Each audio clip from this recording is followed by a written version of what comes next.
President Trump didn't ask me to pray for him, but it was Charlie Kirk. No, I know. And But Charlie Kirk asked four people to pray. Ben Carson to the right, and of course there's Charlie there.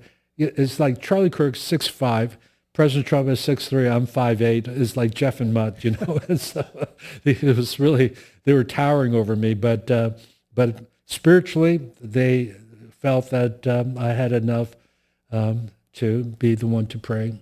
so I know you met Charlie Kirk. Speaking of him, Yes. and he was God rest his soul. And No, he was a friend. I met him in 2020, so 5 years Yeah. ago, when he was like 25 years old. what kind of a person was he outside of the camera? Well, we both were invited to speak at a David Lane conference, American Renewal Project in Orange County.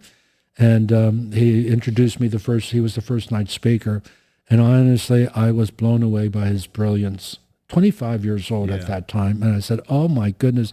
And the thought that came into my mind is that he will make a great president of the United States one day, because he was such a patriot and he was so knowledgeable and he was a beautiful believer with biblical values, a biblical worldview. I just thought he'd make a great president.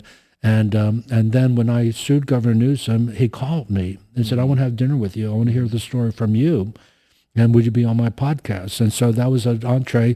We didn't end up eating dinner because we were so busy talking. So he invited Jack Hibbs, Rob McCoy, and himself, and made the four of us had dinner in Chino Hills. We were at Calvary Chapel because he was going to speak there that night. And so we had dinner before the meeting, and he was just so blown away by my courage that he started to invite me to Turning Point Faith conferences as a pastor to speak and to share how I sued Governor Newsom. And as a result, the Supreme Court decided something that was the precedent for the whole body of Christ. So it benefited the church. So he wanted me to speak to the pastors.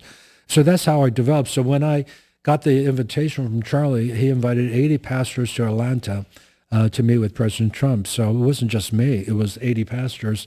But by God's grace, again, I feel it's his favor. I was one of four to pray for him. And I don't think President Trump knew who I was. He didn't, I'm sure, remember. He was very grateful for it, because he's the one who said, let's take a picture afterwards.